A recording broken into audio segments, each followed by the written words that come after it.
This episode is brought to you by the Jordan Harbinger Show.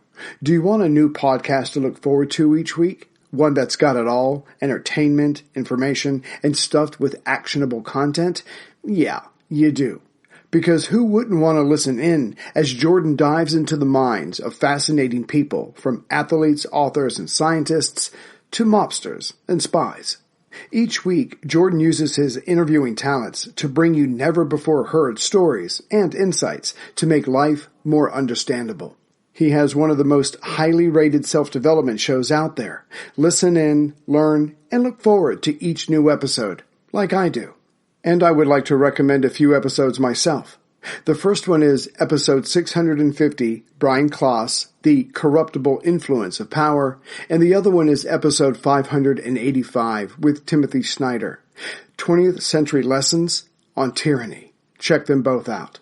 You can't go wrong with adding the Jordan Harbinger Show to your rotation. It's incredibly interesting. There's never a dull show.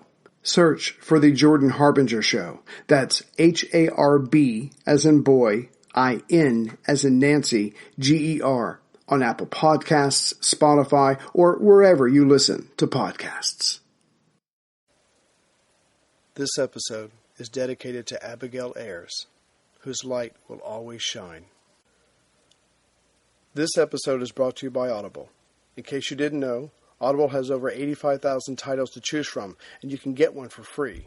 Just go to the website, WWII.podcast.net, and click on the Audible link. Sign up for a 14-day free trial to receive your free download. You can either stop the membership before your 14 days are up or keep going with one of their subscription plans. Either way, you get to keep the free download. Today, I would like to recommend two titles, as they both cover different aspects of the same event. The first one is Americans in Paris by Charles Glass. Before the war came to France in 1940, about 30,000 Americans enjoyed all that the Parisian life had to offer. But when it became clear that the Nazis would make it to the City of Light, most left. This is the story of the 5,000 Americans who remained and what they had to deal with on a daily basis. The Americans, as neutral, thought they would be safe. But this was no ordinary war, and the Nazis were no ordinary conquerors. This book covers an amazing array of Parisian personalities and the remaining Americans, and their struggle to live some sort of normal life under Nazi rule. Once Paris was taken, the German military who entered the city were told to be on their best behavior, at first. And yes, the reader speaks French and does a beautiful job with the names and the places, unlike yours truly. The second book is And the Show Went On, Cultural Life in Nazi-Occupied Paris by Alan Riding. Weeks after Paris was occupied, life slowly began to return to some level of normality. The new masters of Paris encouraged the operas, the theaters, and nightclubs to reopen, and they did, for the rest of the war. Each artist, whether writer, musician, painter, or movie maker, had to decide for themselves whether to resist, fight, or collaborate. Picasso painted, Sartre wrote No Exit, and over 200 movies were made during the occupation. The war, as far as Paris was concerned, was over. It now came down to rebuilding some sort of life in the cultural center of Europe. Finally, the book tries to answer the question that the French would have to live with after the war. Was collaboration or resistance the norm?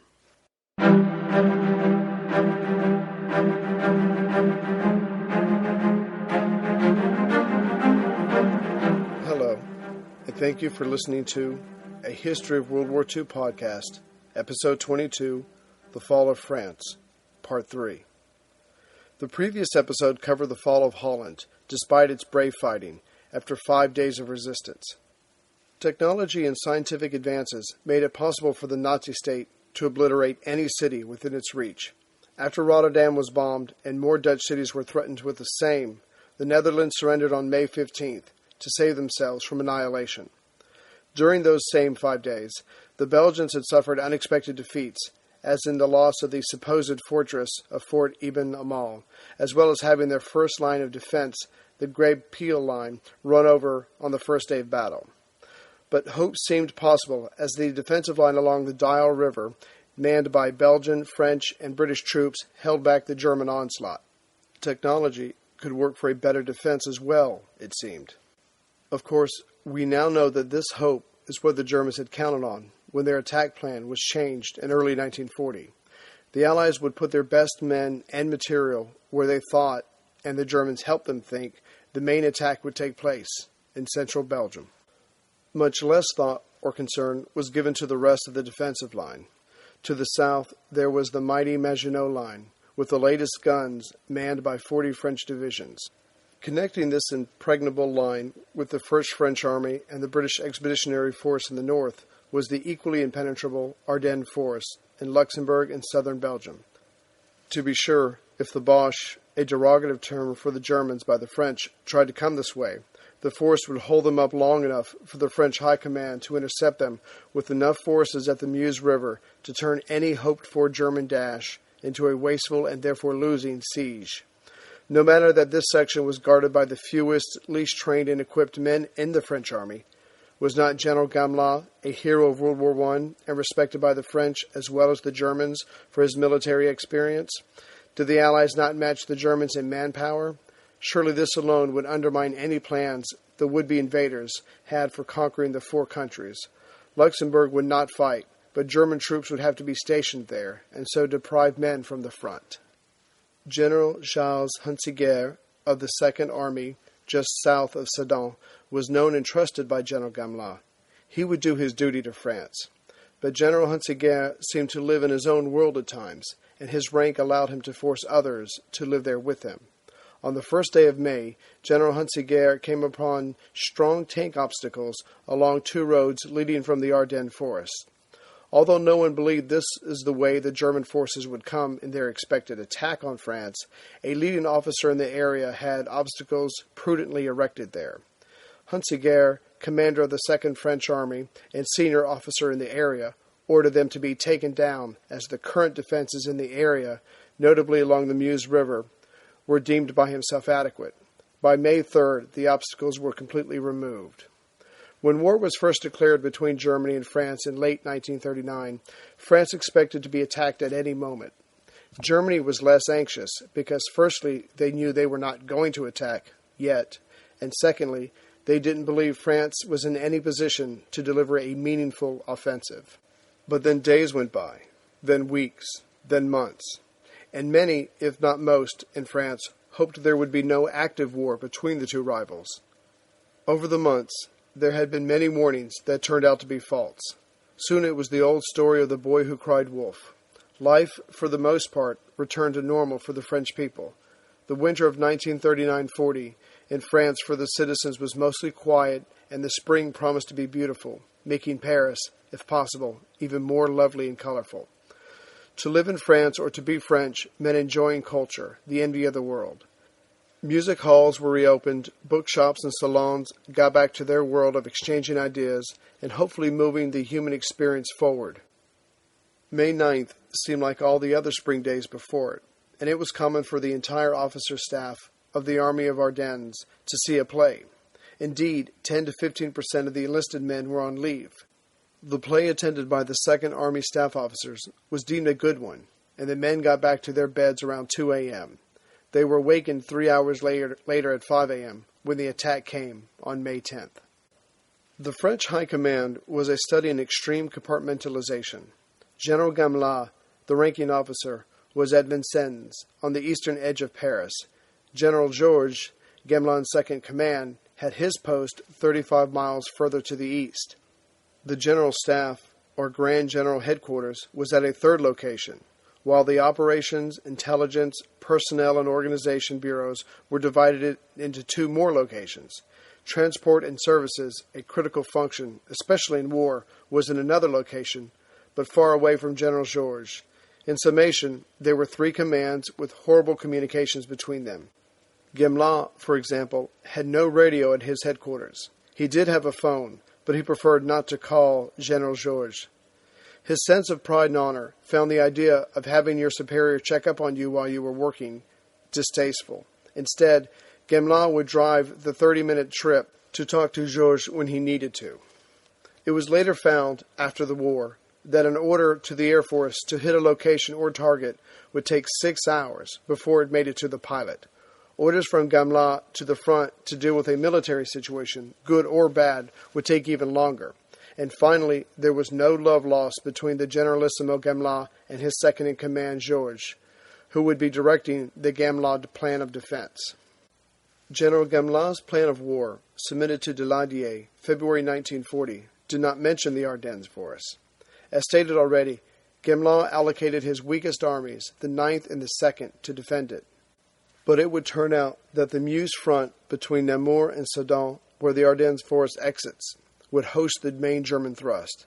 And if I can be forgiven, I will call this vital river by the English Meuse as opposed to the German Maas, even though they won.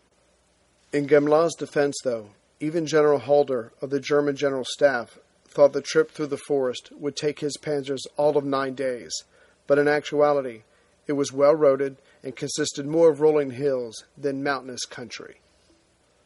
General Hunsiger's partner in defending this part of the defensive line was General André Georges Corap and his 9th Army. His position would be further west and north of Sedan, helping to connect the Maginot Line with the Dial River in Belgium.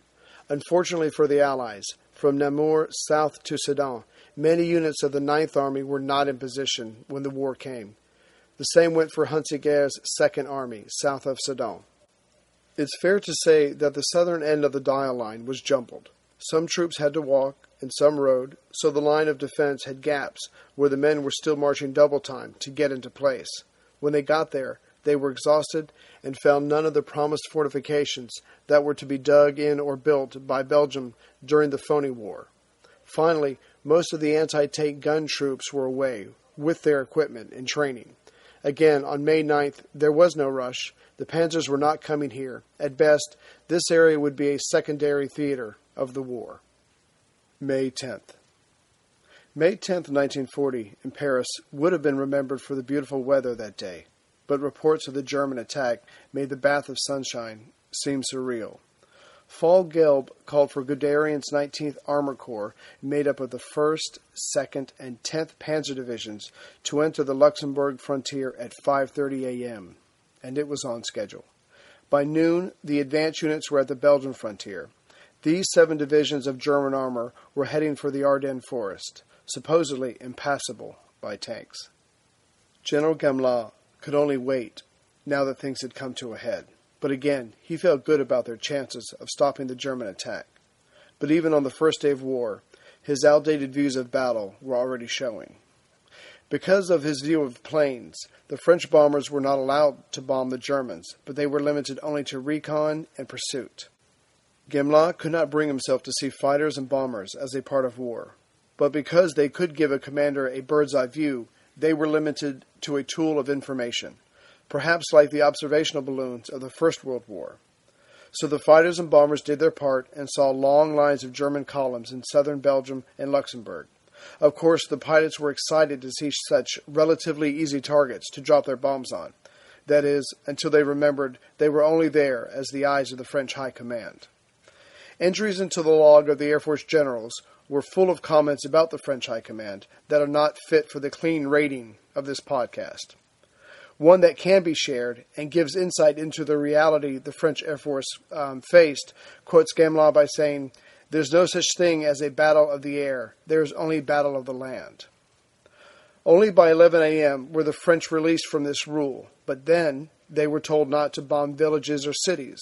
Since the German columns were traveling through and attacking villages and cities, this order limited French air ability to hurt the oncoming Germans.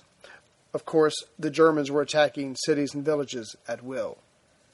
Due to miscommunication and the attitude toward the Air Force, most of the French fighters were not deployed on May 10th, the first day of war. Strangely, there were more modern planes available at the end of the war than at the beginning. That mystery was never solved. But the French officers closed ranks in the face of their historical foe. The feud between Premier Reynaud and Gamelin was set aside. Only victory mattered. As Gamelin said, France alone counts. Prudence in military matters is a must if you wish to survive, much less win. And with that said, General Hunsiger was a prudent man, for the most part.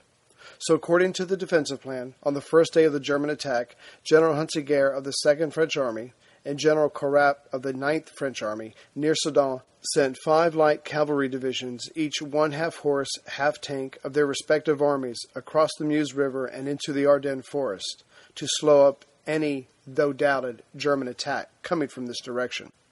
By 2 a.m. of the next morning, General Carap's cavalry force, the 1st and the 4th Light Cavalry Divisions, had gone about 15 to 20 miles inside the forest with no contact. If Germany decided to sneak infantry through Luxembourg and southern Belgium, they would be in for a surprise.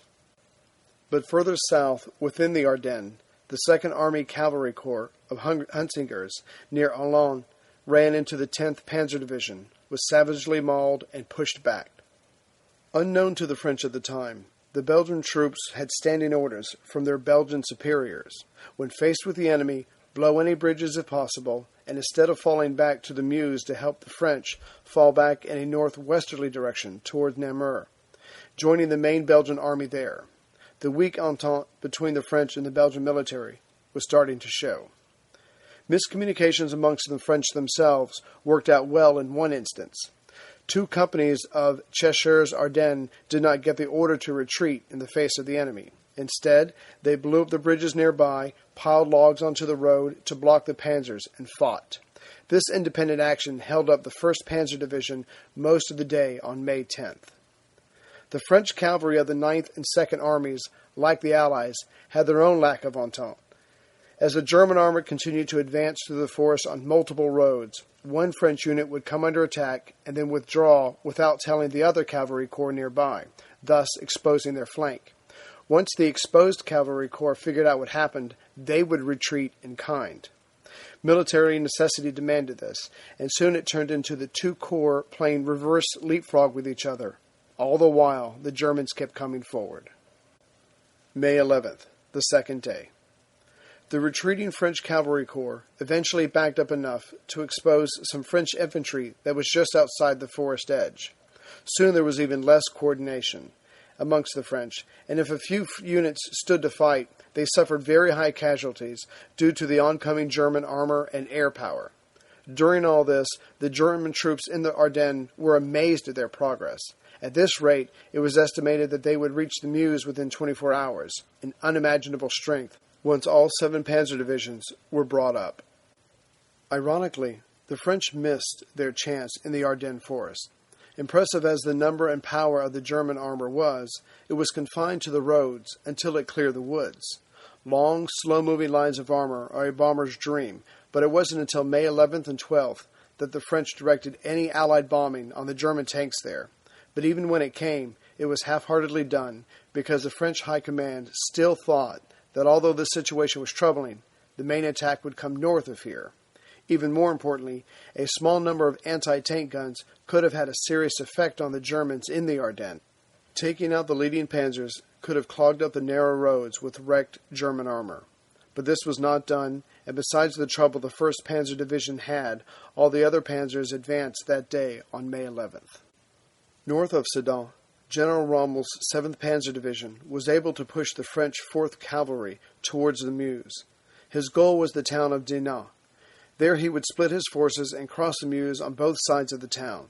Just to the north of him was the 5th Panzer Division, protecting his right flank. If he succeeded, he would then face the French 9th Army under Carap. But then, Rommel would be in France. Between General Rommel and Guderian's 19th Army Corps to the south was the 6th and 8th Panzer Divisions. Again, all but 3 of the Panzer Divisions the Germans had were tied into this operation of punching a hole in the Allied line. To support the gaps in between the armored divisions, the 32nd German Infantry Division would hopefully tie down any French forces. All this German armor was heading for the mighty Meuse, from just south of Sedan all the way up to just below Namur.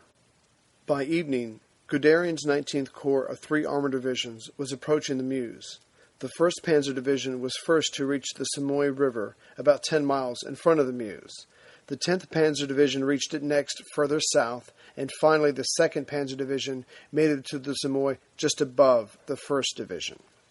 That night, General Carap of the 9th Army ordered his cavalry troops to abandon the Meuse River and move back to the Meuse on the next day. The defensive line at the Semoy was compromised and could not be held by his forces. Some dropped back to the Meuse that night instead of waiting for the morrow. They abandoned forts that had been worked on all the previous winter. Clearly, something was needed to slow down the German advance, but General Gamelin, still focused further north, telephoned General d'Astier of the Air Force at 4:30 on May 11th and told him to send all his aircraft north to slow down the German advance coming from the Maastricht toward the Dial line. But later that day, General Georges called General d'Astier and told him to support the area around the Albert Canal. Clearly, the French High Command still held on to the belief that the main attack was coming through Belgium. May 12th, the third day. The next day, May 12th, General Billot of the First Army made General d'Astier's life and job harder by telling him that the French Air Force should only support the French 7th and 1st Armies and perhaps, if possible, the British Expeditionary Force in the north.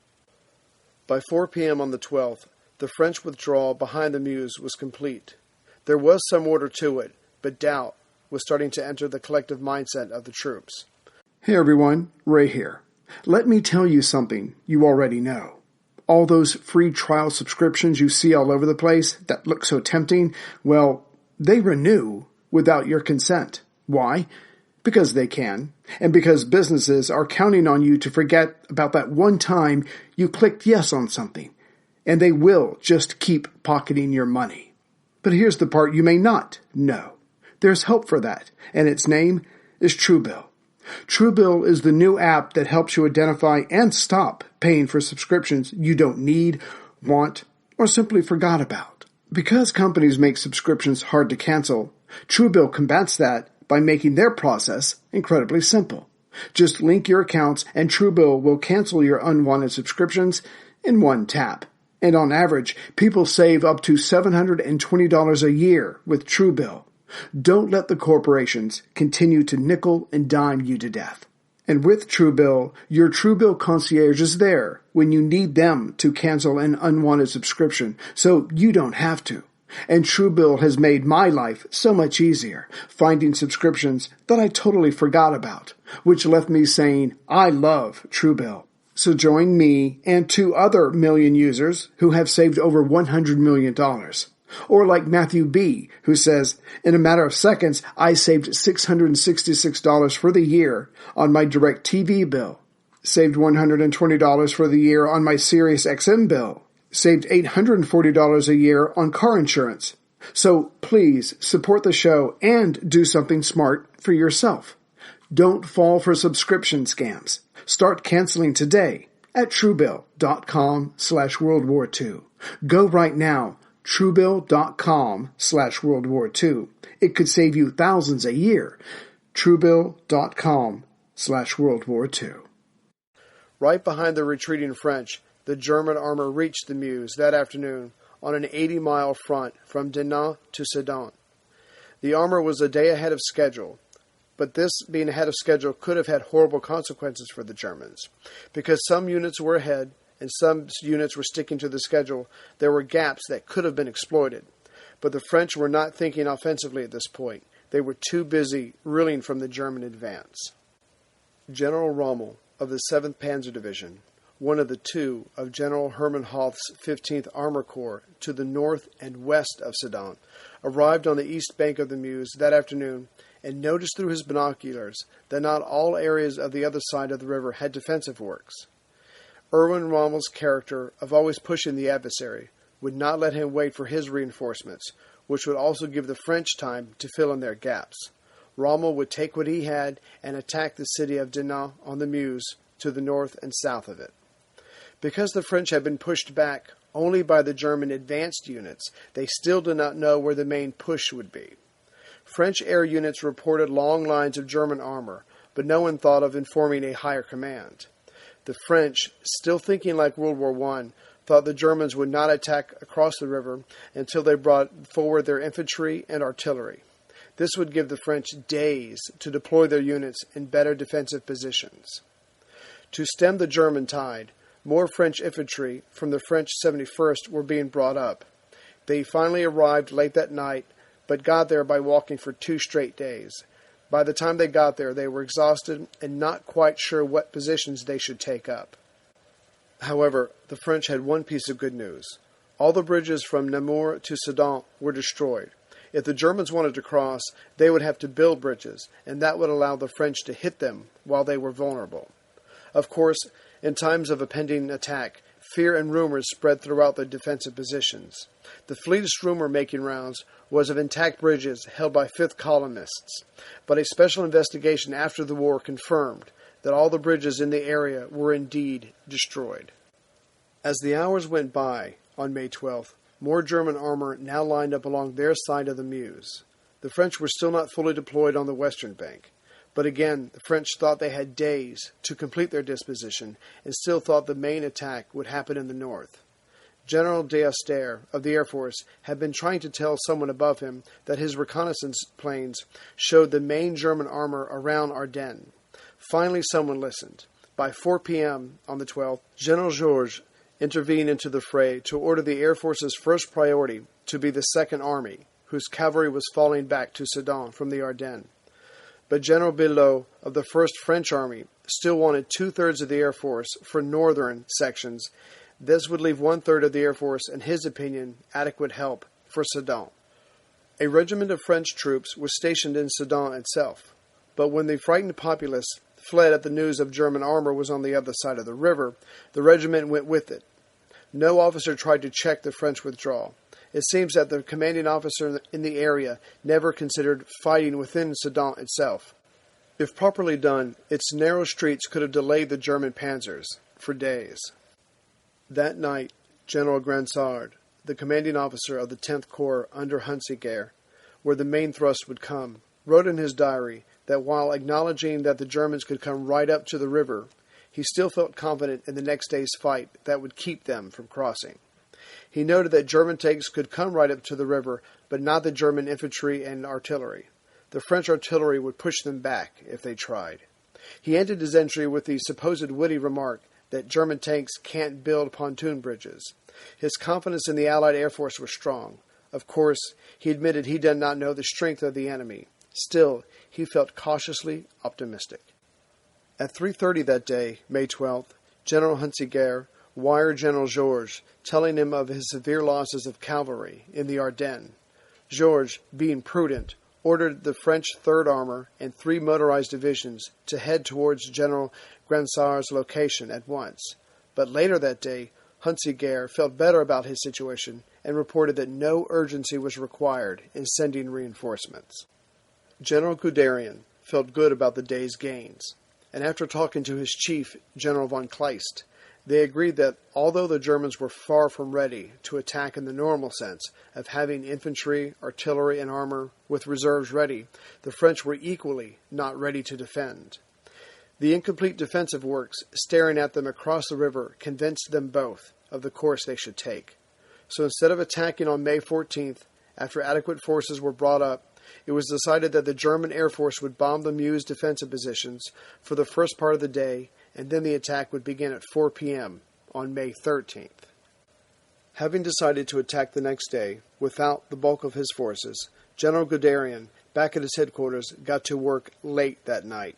He did not have time to improvise a new detailed plan for his 3 tank divisions, but looking through his files, he found the perfect war game plan from the previous winter, changed the date on it, and sent it out. The war game plans he selected were perfect for this situation. Again, German preparedness and planning was paying off. Because the remaining story of World War II will concern mainly military matters from here on out, I will be zooming in, as it were, on the movements of the combatants. I am assuming that this will be what most listeners want to hear and is one of the main reasons for the strange attraction of World War II. In order to be able to appreciate the upcoming battle, think of the section of the Meuse River that we will focus on as an upside-down U, as you picture a map. The Germans are on the top to the north, the meandering Meuse is in the center, and the varied French positions are on the bottom or to the south. The French 2nd Army is below the Meuse to the south, and the French 9th Army is to the left. The two ends of the U flatten out more or less and go away from each other. Now, the right side goes in a more southeasterly direction, while the left goes straight for a while and then turns north again. The city of Sedan is at the bottom right side of the U before it starts to head southeast.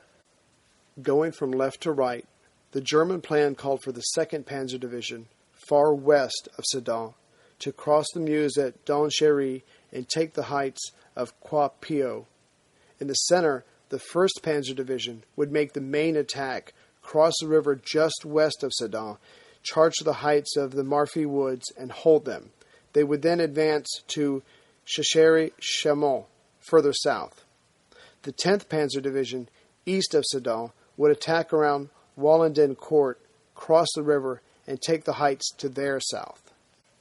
Once the heights were taken by the 10th Panzer Division, which is the German far left or the French far right, it's on the right-hand side of our imaginary map, their artillery would be able to protect the flanks of the 2 other divisions to their west.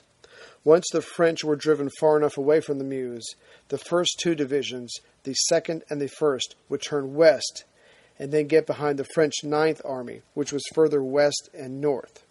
Another way to think of the French 9th Army's position is to the extreme left of our imaginary map, but parallel to the German starting position. So they would do almost like a U-turn. They would cross the river, push the French back, go west, and then turn north a little bit and get behind the French 9th Army and either destroy them or drive them off. Having the panzers come up behind the 9th Army would certainly unsettle them and probably cause them to flee north or west, but not south. This would allow the panzers the freedom to drive to the coast or to Paris. Either way would be open to them. They would be inside the defensive line with themselves in between the French armies and Paris. It was a plan of amazing potential, but it had risks. If the French could keep the Germans on the north side of the Meuse, they could obliterate them with their artillery while the Germans tried to cross. It was certainly possible that the French could stop the German infantry from crossing the river and their susceptible rubber boats. The German infantry would be exposed as they tried to establish a bridgehead and then occupy or drive the French off the southern bank. If somehow the attacking infantry could pull this off without their vaunted armor for support, the Germans would then be able to construct a second, stronger pontoon bridge that could hold their panzers. The French would certainly use their battalions of tanks and artillery to keep the German infantry from their objectives. May 13th, the 4th day. On the morning of May 13th, the French were still correcting their defensive positions, thinking they had one more day to complete them, when, at 11 a.m., they came under intense and constant bombardment by Stukas and gunfire. Guderian's 19th Armor Corps did not have its artillery yet, so they used their 88mm flak guns and the cannons of their tanks. Of course, since the tanks were on the edge of their side of the river, they were able to shoot at point-blank range. Surprisingly, casualties were low on the French side, as was the actual damage to French artillery. However ineffective the shelling was, it went on for 5 hours, and it did utterly destroy the French morale. The French gave up trying to fire back. Amazingly, headquarters was told that French positions were being bombed, but they were holding up, which was technically true. But headquarters was not told that the men were panicking as the bombardment went on hour after hour after hour. There was no air cover that day for the French troops. Gamelin asked General Villemain about the air cover for the Meuse area, even though General d'Astier was told there was no need for air cover. Again, to be prudent, General Villemain that evening ordered air support for the following day. But General Lafontaine, commander of the 55th Division that was taking most of the pounding, knew attack was imminent. It was a basic military doctrine. First you shell, and then you attack. By 3 p.m. that day, Lafontaine had had enough, and he contacted General Grensard and asked for air support. But no French fighters ever showed up. General Hunziger said, "You really don't need my fighters. If I am obliged to engage them every time some threat arises, they will rapidly be used up." At 4 p.m., the bombardment stopped, and the German assault to cross the river began. Just west of Sedan, the 1st Rifle Division of the 1st Panzer Division, along with the Grossdeutschland Regiment, started to cross in rubber boats. Normally, the French troops manning the pillboxes and artillery equipped with machine guns would have sunk the boats and the men before they even got to the middle of the river. But the German bombardment had its intended effect on the French, who were still shell-shocked and kept their heads down. That was the main reason, but smoke from the German bombs and artillery helped hide the oncoming German assault as well. General Guderian was amazed when he found out only a handful of his boats failed to make it across the river. Once ashore, the first German objective were the French casemates with machine guns. They were quickly taken out with machine guns, flamethrowers, and charges. The French were pushed back with not too much difficulty. When dusk came, the German riflemen held the Marfee Woods and its heights, across from Sedan. Guderian knew that this was his chance, and he kept his men moving forward in the dark. They next took Chehéry at 11 p.m., which was 5 miles south by southwest of the Marfee Woods. The 2nd Panzer Division on the German right, or French left, did not do so well. They got to the river late, tried to cross, but resistance was stiffer, and by 8 p.m. only had a few men across. But fortunately for the Germans, the French who were resisting them found out that the French in the center or to their right were falling back, so the men who had fought bravely that day started to withdraw to protect their exposed flank. By 10 p.m., the Germans had crossed the river and taken Croix-Pieux, their objective. The 10th Panzer Division on the German left, or French right, had difficulty as well. The French artillery was making it hard for the Germans, but eventually they got 2 battalions of infantry over the Meuse before dark. But they didn't get any further. General Grensard, by 5:30, knew that the situation was precarious, but not overly threatening. The Germans had infantry on the French side in small numbers, but not a single tank, and that's what mattered. And the French had their own tanks to deal with the German infantry. But about 6 p.m., everything began to change as fate stepped in. The 55th French Division in the center was panicking, but being pushed back under pressure was not necessarily a defeat. As long as order is maintained, your defensive line can still hold, but that's not what happened to the 55th. Normally, a retreat starts in the front. The men see or think they see that they are losing, turn around and run, causing others to do the same who do not wish to be left behind. However, this time it started in the rear. Gun spotters, working with the artillerymen in the rear, instead of keeping pressure on the Germans, saw troops emerging from the Marfee Woods, just south of the river, as they were pushed out by the Germans. Instead of staying calm and waiting for the infantry to form a new line with the artillery to support it, the spotters assumed a rout was in progress.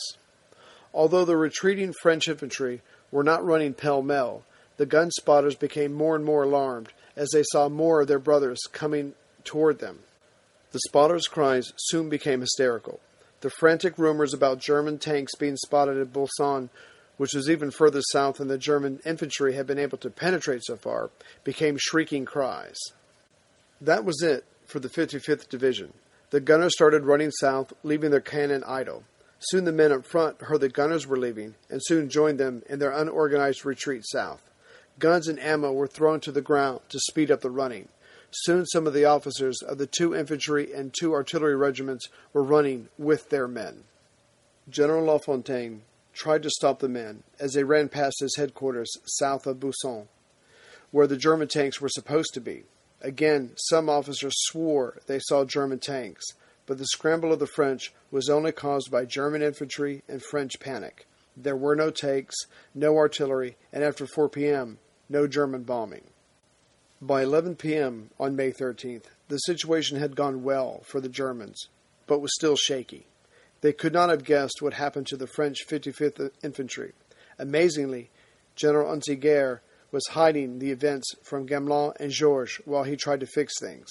But General Billot had the true situation down and asked General D'Aster of the Air Force to take out the German pontoons and any other bridges still standing. D'Aster had to inform General Billot, with a straight face, that it was not possible to bomb bridges at night. Billot wanted him to try anyway. Victory or defeat hung in the balance.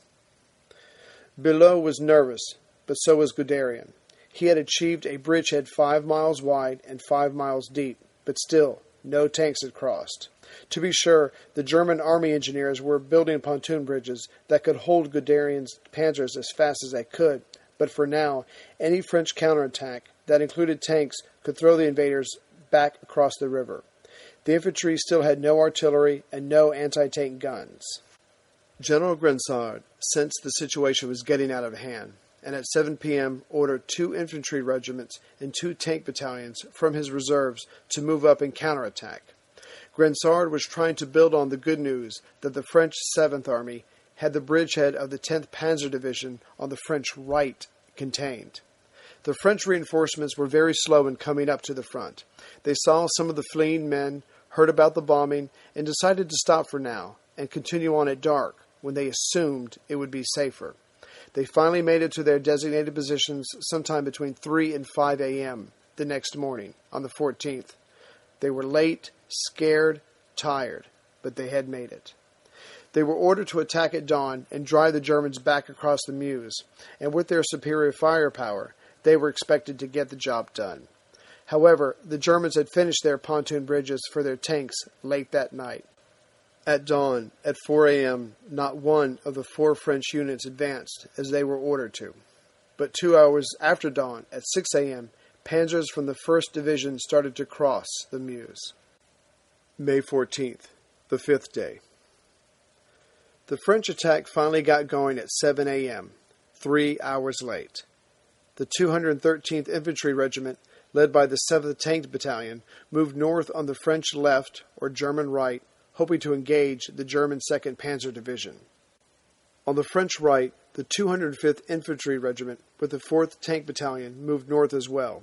They were to engage either the German 10th or 1st Division, whichever one they ran into first or had made it across with their tanks. At 7:30 a.m., inexplicably, General Unziger at the 2nd Army headquarters wired General Gamelin that the breach at Sedan was closed, and a strong counterattack had started at 4:30 a.m. But in reality, the counterattack started several hours late. We can only assume that he was hoping his prediction, because that's all it was, would come true. But at 8:30 a.m., the French advance on their left ran into the 1st Panzer Division's brigade of tanks. The French armored battalion decided to fight and paid the price for it. They quickly lost 3/4 of their tanks. The supporting infantry retreated with no organization. This fighting finished off what was left of the 55th Division. Because of this retreat, the French right now had its left flank exposed and was ordered to retreat quickly. The French offensive was over by 9 a.m. Further to the French right, the 71st Division still held the 10th Panzer bridgehead at bay, but now its left flank was open to attack, so its commander ordered his men back. But this became, like the previous day, more of a disorganized retreat. Soon men were throwing away their guns and ammo to speed up their flight. The 71st French Division just faded away. Hey everyone, Ray here. I've never told you this before, but I live in a cove. It's very nice, but everyone around me is retired, and they spend hours every day on their lawn, which always leaves my yard bringing up the rear. But now I have a ringer, that being Sunday Lawn Care. This year will be different. Yes, spring is here, and it's time to get the lawn ready and keep it looking great. Again, I'll be leaning on Sunday to help me, and if you should give them a try, like me, you'll not have to worry about chemicals. Your lawn will look great, and your family will be safe. Because Sunday can help you grow a beautiful lawn without the guesswork or the nasty chemicals. Here's how it works. When I signed up for Sunday, their lawn analysis tools created a personal nutrient plan delivered right to my door when I need it. They send the packages, I attach them to my garden hose, and spray. I'm done in less than 15 minutes. No more hard work. Instead, I'm working smarter. And you can too.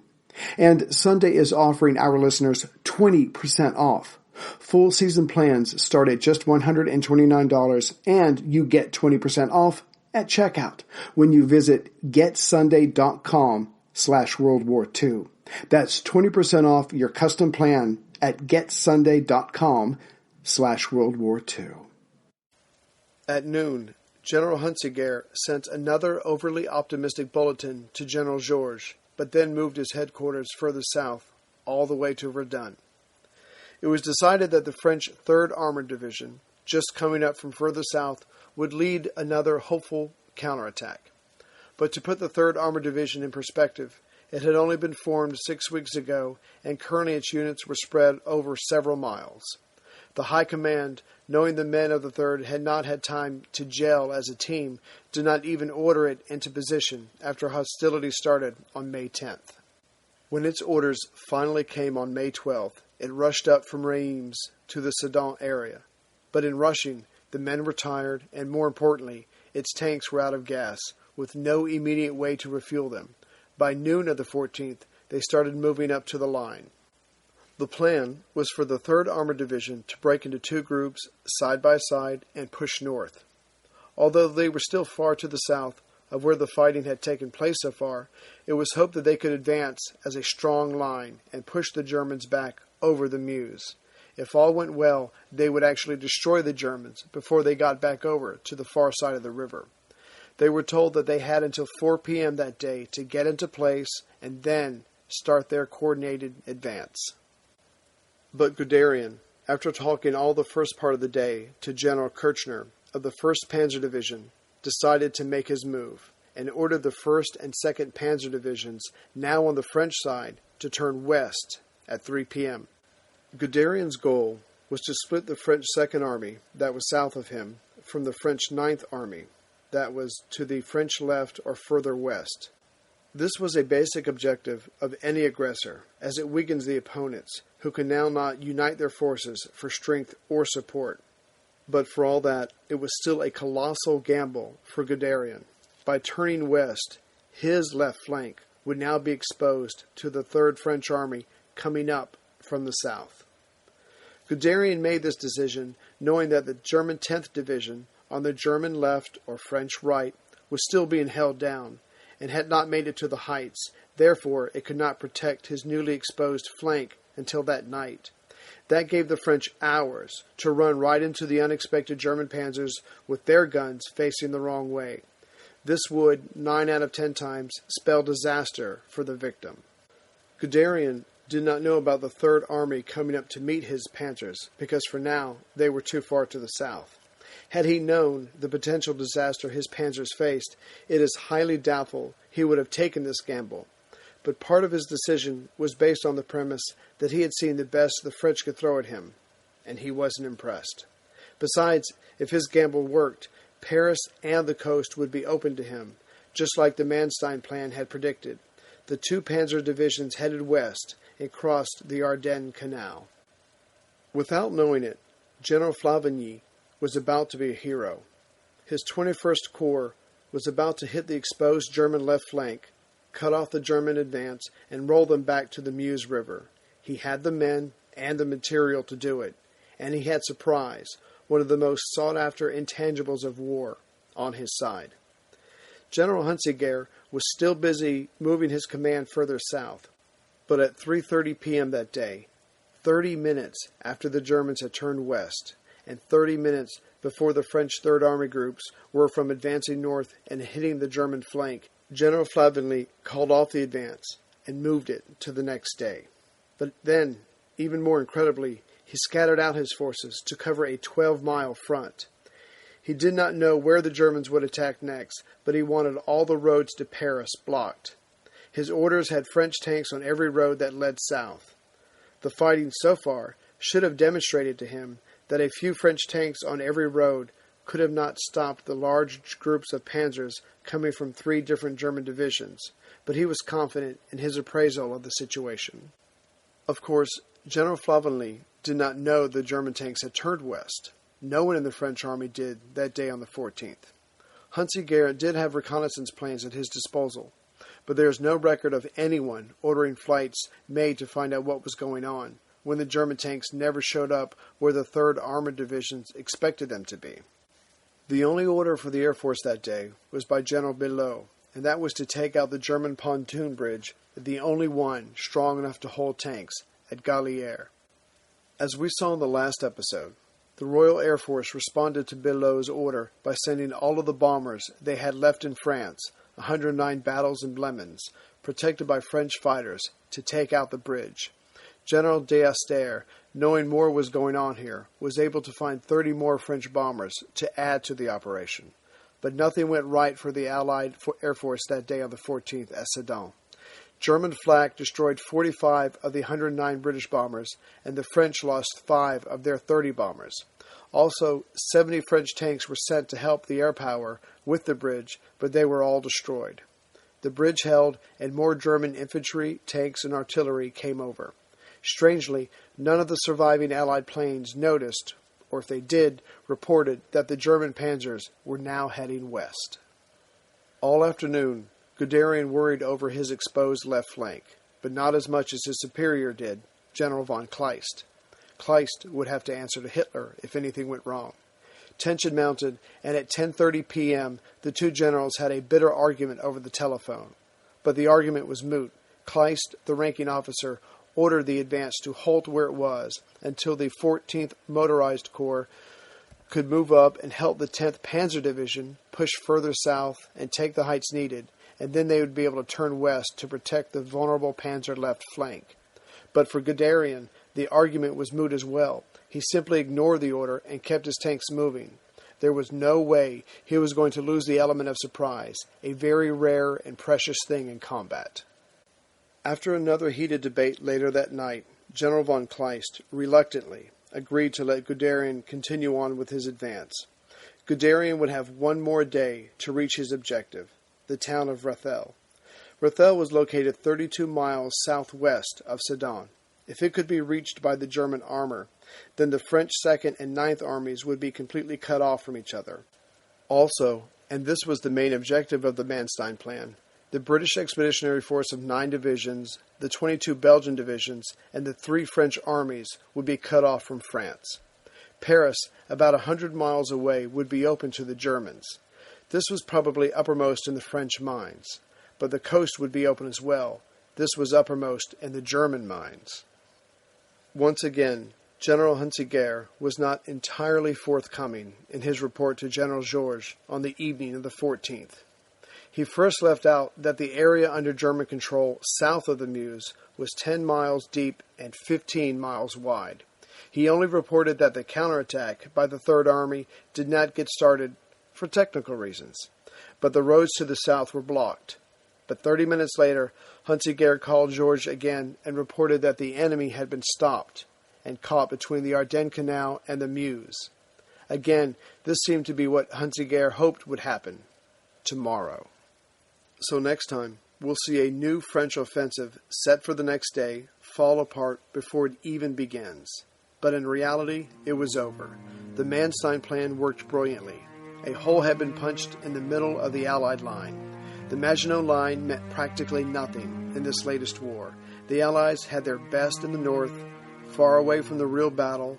Paris was open to attack, and the Allies still hadn't figured out that the 2 Panzer divisions had changed course.